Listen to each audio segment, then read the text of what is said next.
This episode is extra special for a couple of reasons, but first of all, it's my first interview episode after the rebrand from the Being Better Everyday podcast to the Coffee and Conversions. And second, I'm bringing on somebody who I have actually worked with from a business perspective, so that's super fun. Welcome to Coffee and Conversions, the podcast for millennial moms building something meaningful alongside real life. We're talking web design, SEO, Pinterest, and organic marketing, the behind-the-scenes systems to help your business get seen without taking over your life. I'm Julie, the founder of PNW Designs. I'm a Minnesota mom working full-time in corporate America, actually in finance, while growing my business on the side. And if there's one thing I've learned, it's that growth doesn't come along from doing more. It comes from doing what actually works. Most of my business ideas start with coffee, and this podcast is all about strategies that actually convert, hence Coffee and Conversions. It's not about hustle for the sake of hustle, and it's not about pretty things that don't perform. So grab your coffee, pop in your headphones, and let's get into today's episode.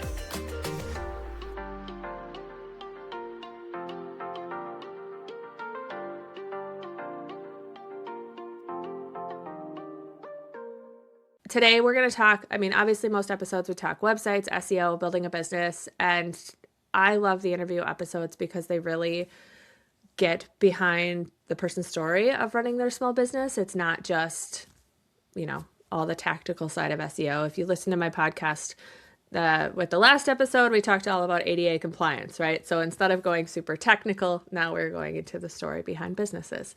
So I am joined by Courtney, the founder of Renew Me Physical Therapy and Wellness. And Courtney is a physical therapist who is based out of the Twin Cities here. She works primarily with moms, runners, active adults, and provides one-on-one in-home care and now also office care.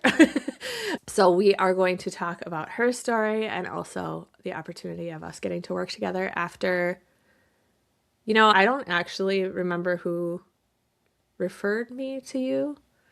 Do you I remember? met you at Kelly's event, the Renew. Oh, yeah. Yeah, Okay. with Um, Nikki and Stephanie, who were singing your praises. yes, it's a small world in the Minnesota entrepreneur community, and I'm sure other cities are like that too, but I definitely feel like it in the Minneapolis area. So, before we get into your story, Courtney, because now it is the Coffee and Conversions podcast, what is your coffee order?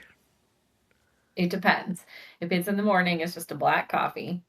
If it's afternoon, it depends. Summer, winter, I'm all over the place. Usually it's Really? a latte or a shaken espresso in the summer, a latte in the winter. Oh, I do like a shaken espresso. But black coffee is, for a little bit I was doing that and I just can't. I know you should, but I can't. I honestly love the taste of it. I could drink it all day, but that's not good for me either. So And are you like like a, not a drip, what is the coffee, the French press? mm, Like, are you bougie about your coffee or are you like I Keurig? mean, yes, if I have the time, but we have an espresso coffee maker, so that's Oh, good okay. instant coffee. So we use that. We used to have a French press that we did like, and my friends love is it a drip coffee? I don't know. They make those sometimes on occasion when we have like breakfast and stuff. So yeah, I like a bougie coffee. An espresso is like instant bougie Right. compared Yeah. to like Keurig. It definitely tastes better. And it's nice to have the option to like make an espresso or a latte in the afternoon. Hmm. So best of both worlds. Okay, so before we get into Renew Me, um, how did you first get into physical therapy? Such a hard question for me because it's no like special story. I feel like a lot of people are like, I was injured as a teenager and I had this great Oh, physical yeah. therapist, and I never had that. Was never injured. My basketball coach in high school was a physical therapist, so that's like planted the seed, I think. But it wasn't until I went to college I thought that I wanted to be a speech pathologist, but the college I went to didn't have speech pathology program, so I was going to have to transfer. But I was like 2 years settled, made my friends, loved where I was going to Yeah. college. It was like a week before I was set to transfer, and I changed my mind. I was like, you know what? I'm not going to go anymore. I'll just pick something else. So randomly picked PT, mostly A, because I knew I couldn't sit at a desk all day. No offense to anybody that Yeah. can. And B, I like working with people. So landed on physical therapy. Pretty boring story, but that's pretty much it, just by happenstance. And I'm assuming you didn't start out with your own business, right? No, I worked in a clinic space for 12 years. 13 Okay. years. I don't even know how long I've been working for anymore, but The same clinic for 12 years? actually, I started off, I thought I wanted to be a pediatric PT, which, if you've ever talked to or know a pediatric PT, it is exhausting and bless those people's hearts. But then I transitioned and I got an inpatient job for just 4 months. And then I actually transitioned to an outpatient. And yeah, I was with the same clinic for 12 years before I finally branched off on my own. So, in or outpatient orthopedics. And so then that goes to like what made you branch off on your own? Oh, I was just tired. I was exhausted. I was burnt out. I mean, when you work for a big company like that, you're expected to be a machine, right? So Yeah. all you do is you're just burning out productivity, pumping out productivity, and just got to the point where I'd go to work and I was like, man, I just don't want to be here. And I just felt like I lost all my empathy. And I was like, this is not the person that I am. So something needs to change. And I actually had watched a friend before me do it. And I was like, I'm going to do it too. So put some plans in place and just branched out on my own. And how long have you been on your own? About a year and a half now. I think September of Okay. 24. So new-ish. I do remember that kind of now that we're thinking about it, but new-ish.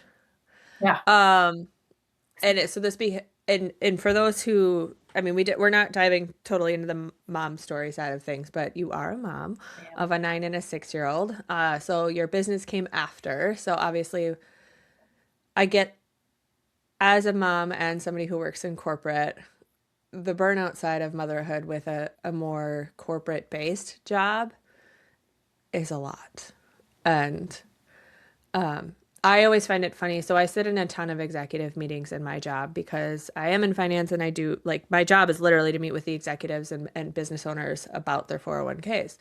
But I hear often about like we talk about what are they struggling with in their business and how is it impacting employment and then trickles down to the 401k.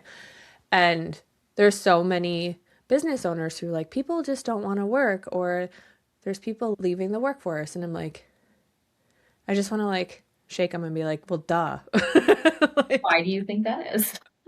I think a lot of large corporations are missing the human side Mhm. of their employees. Um, anyway, I digress. So, um, so from the very start of your business, what has surprised you as far as like what's more complicated, what was easy, just kind of like what were those? I mean, I know it's open-ended, but we can go any way with this. I don't think any of it's been easy. I was ill prepared. I had this fantasy in my head that I would quit my job and some of my patients would follow me and I would get new patients right away and people would find me on Google and I just like had this fantasy in my head that it was going to be super easy. And everybody around me, of course, I think knew differently, but didn't want to hurt my feelings. And I wish somebody would have just been like, let's think about this instead of me. I had backup plans. Like I have 3 or 4 safety nets because I do have a family. And I mean, as bad as it sounds, we live a certain lifestyle that you want to, maintain. Yeah. I still have safety nets in place if for whatever reason something goes south. But I was living in a fantasy land of like, this is going to be so easy. I'm not going to have to put any work into it whatsoever. And here I am a year and a half later, and I'm still, busting my butt trying to figure out how do I get more people in the door? How do I get more people to notice me? How do I continue to sustain enjoying my work, but still having time for my family and the things that I enjoy doing? And it's not been easy. So, okay, what safety nets? Well, I was like, okay, if I need to go back to work, I can probably find a PT job, like a weekend Yeah. work casual. I in fact also have another job where I work like a flex PT position, just doing online work. Hmm. And I can set my own hours and I can work whenever I want. So that's been at least a steady income as I still continue to grow.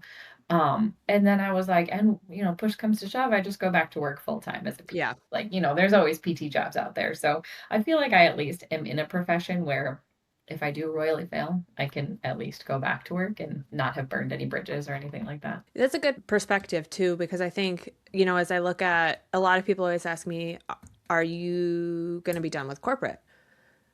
The way that my business works is I could probably get another job in this field of what I do full time and from a day job. But if you're out of the field for 2 years, all of your licensing lapse and you can't hold it. Like you personally can't maintain your licenses. A company has to sponsor you and maintain your licenses. So if I'm out of the industry for 2 years, I'm starting from square one. Yeah. So it is, it's a very different, like, and I'm also not maintaining, right? If anytime I step away from my corporate job to do this full time, I'm not maintaining the knowledge base, right, of my corporate job, where you are maintaining, like, you're seen as an asset to somebody because they're like, hey, I understand how hard it is to run a business and I've continued to do physical therapy and stuff. Yeah, So, I've never thought about. I know it's. I feel like my job is like so different from my husband, who, yes, sits and crunches numbers all day on a computer, and I'm just like, we could not be more different, and mhm. everybody has to think about different things when they make decisions in life, and so So how did, from like starting your LLC and all of that, did you just Google it? sure did. Yeah, Yeah, me too. I just, well, honestly, like I had been preparing, I think like since March. When did I say I started? Like September of 2024. So yeah. since March, I was like, I at least wrote, a business plan. I did my Google research, and I love research like that as a part of as a PT. Like I'm really well versed in how to do good research and make sure I'm understanding the right things. So it did take me a while to like Google all that and make sure I was reading the right things, but I mean, I think I took the right steps, but there are still some times where I question, like, I wonder if I've done everything that I'm supposed to be doing. Like, I'm terrified for tax season this year. Yeah. So, yeah, it's a lot because you're not taught any of that stuff in PT school. You're taught how to be a No, PT. They don't teach you how to be a business owner. So it's all on your own terms. Yeah. I used to somewhat roll my eyes at the people who majored in entrepreneurship in college. And now I'm like, Well, man, you're like, I wonder if they learned all of this. yeah, I know. I didn't even know that was never even crossed my mind until a few years ago that this was something that I would want to do. Yeah. No. I mean, same. Like, even you saying that you wrote a business, I've never done that. I've never written a business plan. I've always just followed the revenue, I And guess. ask me if Like, I've looked at it. true. But I You knew know, my you should now, 2 years later, and be like, oh man. But I knew my husband was going to ask me if I had like prepped and written a business plan. So I probably just wrote it for his sake. But yeah. I mean, that's fair because I tell my husband every time he wants to invest in like a new piece of equipment for his lawn care business, I'm like, okay, how much is this going to change your revenue? How much is it going to change your time? Like, I want to get into the numbers because I'm the one basically investing in it for him. And so I do get that. It's fun. I don't make myself do that because I just trust myself. Do as I say, not as I do. Right? Exactly. Um, was there anything in kind of going from your corporate, quote unquote, corporate side of PT to you doing your own physical therapy practice that you were like, I want to do this better or I want to do this differently as far as treating patients? I think the best part is like I get to choose who I work with, right? So when I worked in corporate, I just treated whoever walked in the door and landed on my schedule. I mean, I still worked really hard to get good relationships with the doctors of the patients that I wanted to see. So in the end, I was finally seeing some of the patients that I wanted to see, but now it's truly like if you're not a good fit for me or if I'm not a good fit for you, like I don't have to take you on as a client. And that's something I really enjoy because I feel like that definitely is going to prevent the burnout because I actually am invested in every single person that I'm treating right now. Um, yeah, I mean, I would say that's the biggest thing of like I get to do what I want to do and I get to enjoy it. And I wholeheartedly put my heart into like all of my patients. Whereas before when I was working at corporate, I truly got to the point where I'm like, I don't know. I hope you get better, but I'm not as invested anymore as I used to be. So As somebody who's done PT in the past, uh, is that fit also like that they're going to follow through with the homework? well, yeah, I mean, well, it's because I'm cash pay, right? Like you're paying for the care that you're getting. So number one, I want to make sure that I'm giving you the care that you're paying for. But number two, yeah, I'm getting the people that want to be there. Like I used to work. Yeah, that's true. I'm here because my doctor told me to be here. I don't even know why I'm here. Yeah. So like 50 Very true. or not, they were going to do their exercises. Are you doing your home program? No, I haven't done it for a year. I should go back, but I really need like pelvic floor physical therapy and kind of all the stuff around that. And I never did my homework because it's more of the like, it's the same reason I can't work out at home right now. I just motivation to do anything on. my own without accountability is hard. Yeah. Well, and I feel like I do a lot better now running my own business of like making sure that I make like if I were seeing you, I would make a plan with you of like what feels right for you? Is it 10 minutes a day? Is that doable? Versus like sometimes I would have people come in and they'd be like, "Oh no, my therapist gave me like 7 pages of exercises and it takes me an hour and I don't have time to do that." So No. I have definitely changed my tune of like, what is going to work for you? How can we make it so that you can do this at home? And if it's only 3 days a week, it's only 3 days a week. You're still going to get results. Even so my niece is in physical therapy right now for her knee. For she's a in dance, and I think there's been some like, not engaging the right muscles. I think that was the one thing I really learned from PT when I did go was just how between that and Pilates, I have completely relearned how to engage muscles. And that is something that I really did take away from physical therapy is like, oh, like there's a science to it. I don't know how else to, you The know? background. Yeah.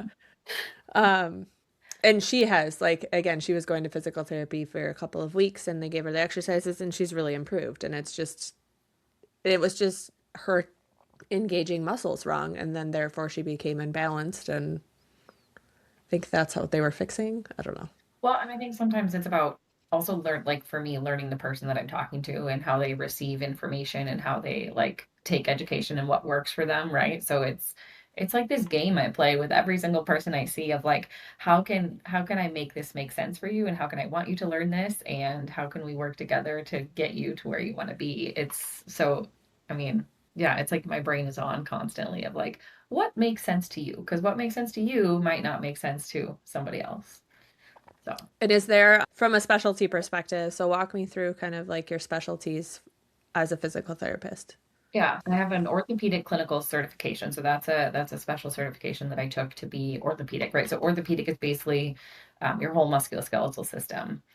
And then I am a pregnancy and postpartum corrective exercise specialist. So work with a lot of postpartum pregnancy moms, mostly like making sure they're feeling good in their bodies pre and post baby.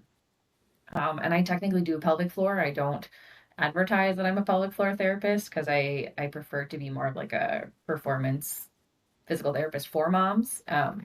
But I do pelvic health. I at least I don't do a lot of internals. I think that Yep. pelvic floor can be done without it. But so technically, pregnancy, postpartum, and orthopedics are like my specialties. And running. I'm a runner myself, so I feel like I'm invested in how running works. So.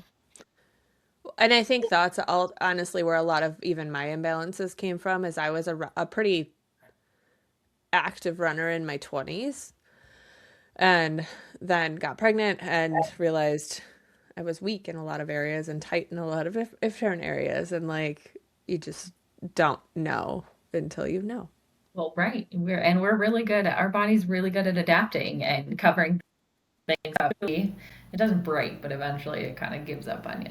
So that's why I always think it's important to do actually PT before you get that injury, before your body's screaming. So you are now, well, not even 2 years in, right? Right. So it would be a year and a half. Hmm. Um, and we talked about a year into your business, if I'm doing the math right. So for the first, well, let's talk about DIYing. So you, I mean, like many business owners, and I even said this in a recent episode, like you can absolutely DIY your website. It's just a matter of if you want that website to be found or not. Right. That really changes kind of the DIY side of things. So, curiosity, what made you choose Wix? Back in 2020 in COVID, I started a blog. It's always been my dream, like to start a blog. And so in 2020, I started a blog and I landed on Wix and it was just intuitive for blog writing. So then by the time I started my website for my business, I was like, I know how to use Wix. I'll just keep using Yep, Wix. And honestly, it's totally makes sense. been pretty decent, but I don't have anything to compare it to. So like, I know that everybody's like, this is the best one. And I'm like, but how do you know? Have you used all of the other? And I haven't used anything else. So I am a creature of habit in a sense of like, if I know how to use something, I will continue to use it. For instance, like my Apple phone. I don't necessarily think Apple has the best products, but darn it, I know how to use it. So I will continue. will continue to buy an Apple product. I am starting, you know, when you were younger, I'm sure you felt this too, where you're like older individuals, right, in their technology and kind of being slower to adapt to things. And I'm very much starting to be that person of like, oh man, I'm the now, like, I'm gonna stick to what I know. I know, I know. So yeah, that was why Wix, because I kind of already came new knowing how to use it. Although I will say building a website is a lot different than building a blog on Wix, but I figured it out. Yeah, and I've now designed in the last 2 years on Squarespace, Showit, WordPress, Wix, Go High Level, and Eleanor. Eleanor is a white label of Go High Level. And I would say I'm not an expert on Wix web design by any means. I've actually recently started following somebody on social media that does a lot of really cool things with Wix. So I think it can, but it requires coding to get the like really cool stuff. But it is, Wix has everything that you would need in order to show up. And I think there's so many different opinions out there on platforms of this one, like you said, this one's best, blah, blah, blah. The one that I definitely steer business owners away from if they're starting is WordPress because it just requires a completely different language for small business owners. It requires that you have a separate host. It requires that you have security protocols. It requires like that you do a lot of things that other hosts like Wix do for you. And so it technically is the most flexible from a scaling large businesses, but for the average small business owner, it's not worth it, right?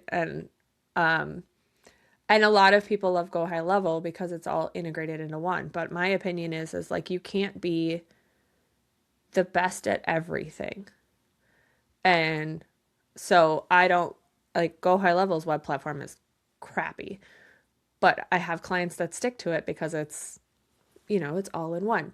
Wix is kind of, I feel like Wix has some stuff that's kind of all in one too, right? Like can you do emailing and invoicing and stuff on Wix? I think you can. I don't use anything other than my The website and website. the blog. So because I think I think I can even do like scheduling through there, and I think I can do invoicing, but I have a different system for all of that stuff. So Yeah, see?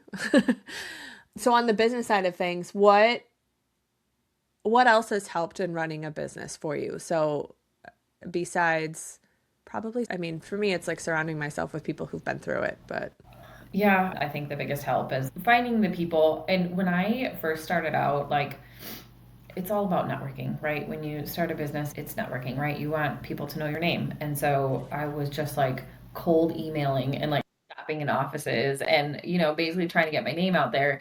And when I finally narrowed it down to find like my people, when I say I've never felt more supported and people being like, how can I help you? What can I do to help you? I want to help you. Like it was incredible. And so my goal is to get to that point someday where I can be like, how can I help you? What can I do for you? And I'm trying to build the knowledge so that I eventually can also in turn return the favor that was, offered to me when I first started. So yeah, I think just surrounding myself with the network of people that are supportive, but also have done it before. And like I said, I just want people to be honest with me of like, here's what to expect, and it's not pretty. I feel like that's what I missed when I started my business. But then again, I was gonna do it no matter what. So I mean, you don't want to be scared off, but you also want somebody who's walked it ahead of you. I think even when I work with clients, I think that's why I'm always giving like unsolicited advice about things because I'm like, I've been through it, right? And I want to help in any way that I can because it is a lot. And even like you said on the taxes side of things, so I hired somebody last year, maybe the year before, to just set up my QuickBooks.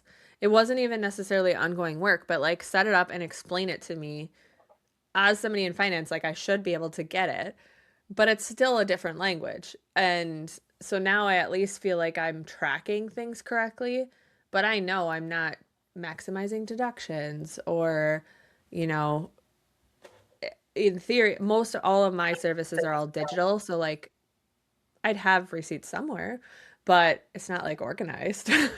I'm like I'm like, how often do I need to like have receipts? Like I maybe have some of them somewhere, but I am definitely not your type A organized person. So I need better systems in place.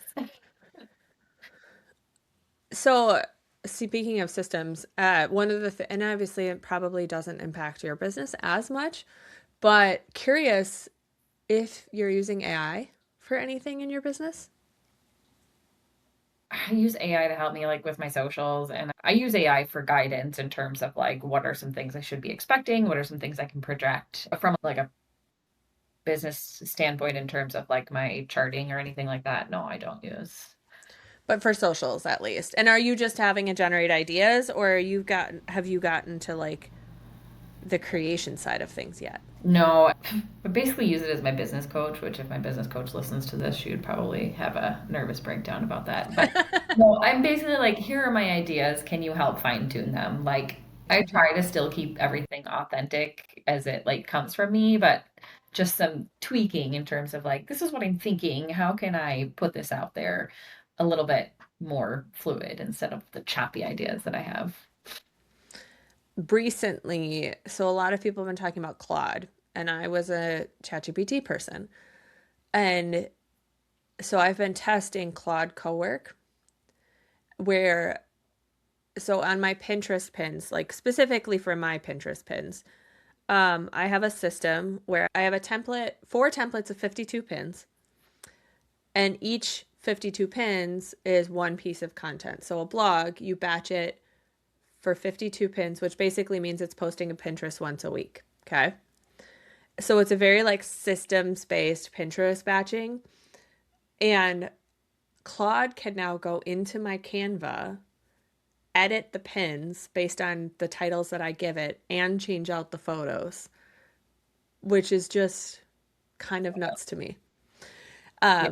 And I do have a VA that does all of that, but even if I can get it to that point and then she just peer reviews it and schedules it, it's still saving time, which then means I can have her do something else that's like scheduling my blogs, which I still do all manually. Are you Am I liking liking? that? Yeah. One of the things I realized with Claude right away, because I hit it on the first day, is Claude has a limit. And I never hit that limit with ChatGPT paid. And so it's really frustrating to be in the zone and then all of a sudden it be like, I'm done for the day. Like, what? I'm paying you. Why are you done? Oh, even for like the paid service, it has a limit? Yeah. And I hit it like in 2 hours. Like I it's, easily. Some of the stupid stuff I put into ChatGPT, I'm like, I can't believe I'm asking this, but here we go. yeah. Yeah. So that to me is because now that I've tried to go back and have another batch of pins. And now I can't get it to like work properly. And I'm like, but I was in the zone and you were working fine, and now you're not working fine. It's like a intern that all of a sudden like forgets how to work. Yeah. So to me, I'm like, well, okay, my VA is still better. Yeah. But I do think, for example, I'm working actually with somebody. She was originally from Minnesota. She's based in Panama. I know her. And again, I'm going to be doing, I did a branding and then we are going to be relaunching her website. And I really want to do some like creative, like scroll action animation on our website. I'm not a coder. And so I've been trying to get like using AI, figure out how to do the scroll action animation. And it's just, oh, it's hard. But that's the things where it's like it can increase my skill set, right? From even a design perspective by doing the coding. Yeah. Um, See, this is what I mean by small business community is small. I know. I was like, That you know it she too. definitely is into her AI. She like, I mean, that's her, thing. But yeah, I feel like I taught myself a lot about like SEO. I was diving in before I finally Yes. decided to like bite the bullet and hire you. But I was like, I've learned a lot from somebody who is, I don't want to call myself illiterate, but a little bit illiterate in that space because that's like, it's not my space. My space is the human body. It's not like Right. the computers and how to do that stuff. But I finally got to a point where I felt like I understood it. And then as soon as I understand it, I feel like it changes and it like something else occurs. And I'm just like, I can't keep up with it. So that's when I was like, Julie, your help. Well, and that's the thing. So, when we look at, okay, talking about working together. So we started working together in the fall of ish 24, 25, not 24. And, obviously we met at Kelly's event, who will be eventually on my podcast, but we were both on Kelly's podcast too. Um, and so what in high, I mean, you obviously knew some lingo on SEO. Is that what kind of was like, I know I want to show up in SEO? Is that what motivated you to make the decision, or kind of Yeah, what motivated you to ultimately make it? I had this idea, and actually, my I feel like my brain changes every couple of months. But in my head, I was like, if I show up on Google, people will find me. People will come. I'll generate more leads. Like if people are just Googling, they'll find me. In hindsight, which has been great, and plus, I mean, everybody talks about how fresh my website looks. So obviously, it needed a little refresh as well. But in hindsight, I'm like, I did this Instagram poll the other day, and I was like, when you're looking for a PT, like, what is most important to you? And the winner truly was like credibility. So Mm-hmm. people are more wanting to find me based on my chiropractor referred you, or my neighbor referred you, or my friend speaks really highly of you. And although I am still obsessed with like, where am I ranking on Google now? But yeah, so I think in hindsight, like, was Google truly the answer? But I think yes, because I still want to like be found, right? I still want my name to be out It's a there. component. Yeah, I still want people to see me and hear me and know about me because, right, the more people, what does it take, 7 times before somebody Mm-hmm. like, decides that, remembers you and kind of decides that you're it. Well, when I looked at your website from a project perspective, I think it also was that authority builder, right? Of making it seem elevated to a standpoint of like, yes, I'm reputable. You heard from me from a chiropractor or whatever. You checked out the website. Yep, she seems legit. Now I'm confident in booking. Right. And so yes, it's the UX side of like making sure we're saying in home physical therapy for the Twin Cities and using the words of what people would actually search, Yeah. but also making it elevated to a point where people feel confident in booking and understand kind of like the path of booking. This episode airs right after my ADA compliance one, and it's also now we didn't really have this issue with your colors at all, but even if I don't necessarily talk about it from a client experience perspective, I am also checking people's accessibility. So making sure that alt text is filled in and that your colors are contrastable enough, which we did implement some fresh quote unquote branding with the redesign as well. But you would be surprised. I've past clients I've designed for that I'm like, hey, FYI, your branding that you just paid for is not accessible. And they're like, I'm just going to use it anyway. I'm like, okay, I'm just telling you. Like, Just what you have the FYI. information. Yeah. Yeah. Yeah, I Like, think I was to the point where I'm like, I think that I know what to do and I could do this, but do I really want to spend the amount of time that it's going to take me to do this? Or is my time better spent elsewhere? And can I pull somebody in that can clearly do it much better, much faster, much more efficient than I can? So, yeah, I'm working with a show at client right now, and she designed her own website, and it's gorgeous. And I gave her all the feedback around SEO and UX strategy.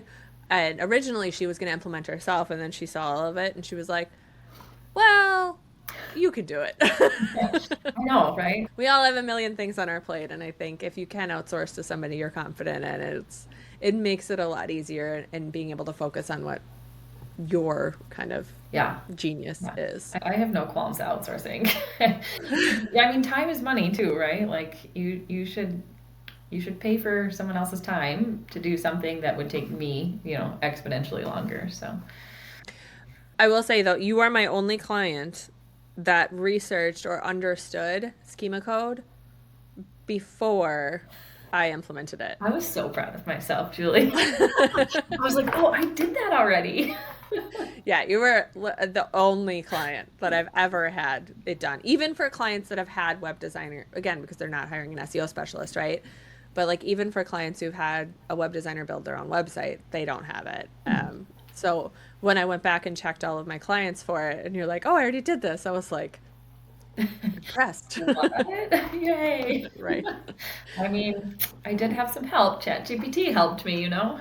But that's what I use, right? ChatGPT is writing the code. I give it the inputs for the business and it writes the code. Yeah. Like, Yeah. Of course I had to, yeah, I had to like fix up some stuff and I had to input some of my own information, but what advice would I give to somebody starting their own business? Hmm. I would say to fully prepare, ask all of the questions, and surround yourself with supportive people. But definitely still do it because I have found a lot more joy in my job again by working for myself. So I think just ask all of the questions and be fully prepared for the good and the bad. kind of on that note, what kind of networking have you done any formal networking or like what does networking look like for you? No, I have like formal in terms of like a networking group or something like Yeah. that. I have not done any of that. Mostly I am reaching out to, what did somebody in my mastermind call them the other day? My power people. So like chiropractors, doulas, massage therapists, fitness studios. So basically any other professional or other people that work kind of in the same space that I do are the people that I'm networking with. Right. So I haven't, So sorry, I haven't done first of any all, groups. mastermind though, isn't that a group? Mm-hmm. That's true. Well, so technically that That's true. I am part of a mastermind group, so yes. and then the other thing was and I say this to everyone who is in kind of your I work with a ton of wellness providers. And I think you also know somebody else I will be working with in April. She just booked uh Balanced Minnesota in-home. She's an in-home pediatrician. Yep. Yep. So she's doing this and I'm gonna have her kind of work on her strategy around this. But anytime you guys can create some sort of like network where you trade off of like on your website having a looking for an XYZ, here's a list type thing, and then they do the same thing. Mm-hmm. That also helps from an authority perspective from Google. So, it would be people that obviously you're both willing to refer to each other and have that kind of trust that, like, yep, even if it's not exclusive, right? But yes, I think your services are great. I will absolutely, if the right person comes along, refer you. Mm-hmm. But from a website perspective, having each other, your domains refer to each other is also extremely helpful. Well, I've heard, and I can't remember who mentioned, but I've heard obviously you want to keep people on your page, so do you really want a page that like could potentially take them off? But like I'm not trying to gatekeep people, I suppose. So it Exactly. would make sense for me to do something like that because also again, going back to that, I want to be able to support others as well. And so yeah, you're right. I should really find somebody that could build me a page like that, Julie. I wonder who. Because yeah, I mean, yes, there is that you want to keep people on your site, but in my opinion, if somebody lands on your site and is looking for something that you're not providing, they're not going to stay on your site anyway. Right. That's true. And again, I just from an authority perspective, it does help to get other websites to recommend you, especially if they have a little blurb about like what you do or what you specialize in. And if they're not willing to create a resource page like that, then even guest blogging, right? Of, hey, can I write a blog for you, etc. Yeah. So when you look at Renew Me today versus a year and a half later, where are you looking forward to seeing yourself a year and a half from now? Oh, that's a good question. I think again, established enough and feel confident enough to offer support to people like me a year and a half ago that are just coming into the business. And so I hope that I am feeling comfortable enough and established enough to help others the way that people helped me. I want to be the household mom for physical therapists for moms, right? Or the household name. So if somebody is like, where should I go for my postpartum PT? I would love it if my name, came up as one of the top suggestions for people. And here's where I like falter of like, do I want to do this full time or am I okay still like Yeah. and I think right now I'm comfortable part time, which A keeps me from burning out and B still really keeps me invested in all of the patients that I have. Like right now, obviously I know all of my patients very well. And my fear would be that if I have too many patients, I lose kind of some of that one-on-one individuality and attention. And there's this funny meme that goes on Instagram of like, you shouldn't be too friendly with your patients. And then it shows like two people dancing of like me with my patients. And like, I want to be friends with all of my patients. It's probably not a Yeah. good thing. But so in a year and a half, like I hope I'm very well established to be comfortable still running my business and not feel like I have failed. And I hope that I'm established enough to help other people the way that they've helped me. So those are probably the two things I'm looking forward to. And as I think about it, even with working with the in-home pediatrician and all these, I love all these in-home services. And I've worked with an in-home person who does frames. Actually, these glasses are from Brianna.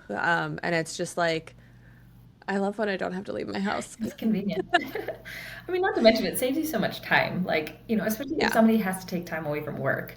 Instead of taking 2 hours away from work to get to your PT appointment, have your appointment, get home, you only have to take 1 hour because I come to you. So you can literally work Yeah. up to the second we start and then, go back to work as soon as we're done. So I'm like thinking about like I could have a list of all my favorite in-home services in the Minneapolis Metro. you just literally never have to leave your house again. Yes. Okay, so for those who are in Minnesota, and obviously you have good content on your blogs too. So I guess even if you're not in Minnesota, if you are wanting to learn about ways to take care of your body, you could certainly check out our blog. But for those who are in the metro, where can people find you? Well, you can find me on Instagram and my website really are kind of like the biggest pieces of like how you can find me. I do rent a space in Maple Grove out of the Wellery, which is a chiropractic space. So those are, I mean, I don't know. Yeah, my website, my Instagram. Follow me. I will link them in the show notes. And again, like I said, you are is 1 day a week at the Wellery now. I'm 2 days a week. Okay, 2 days a week up in Maple Grove. So again, if you are somebody who for some reason doesn't want Courtney coming to your house, you can certainly book at in Maple Grove at the Wellery as well. So anything else as we round out? I don't think so, except if anybody else watching this needs a website redesign, I would highly recommend Julie. Yes, and I am booking now into well, at the time of recording this, it is May of 26. So we will couple months out. It seems to be the consistent thing right now, and part of that is based on market. I keep my pricing very reasonable. It has slowly gone up over the months as again I get more longevity in my business. But I also understand like small business owners, especially just starting out or a year in, like you don't have a ton of cash. And so it is trying to keep it reasonable, but also profitable. Well, right, yeah. Running a business too. Exactly, I get it. So again, thank you for your time today. I always love diving into people's stories of how they get into business and go check Courtney out. It's a wild. Thank you all. Yeah, thanks for having me.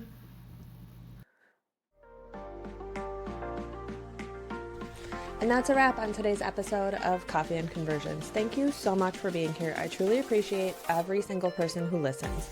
If this episode helped you think differently about your business, I'd love if you left a rating and review or shared it with a friend who is running a business alongside you because community is everything. It's the easiest way to help this podcast reach more women who want a strategy that actually works. You can find links, resources, and anything mentioned in today's episode in the show notes. For more tools, services, and behind-the-scenes strategy, head over to buypwdesigns.com. And if you want to peek into my real life, corporate job, mom life, running a business, and really just like the true me, you can find me at Instagram over at julie.pwdesigns, and I hang out there most days. Until next time, keep on building intentionally, and I will see you back here at Coffee and Conversions.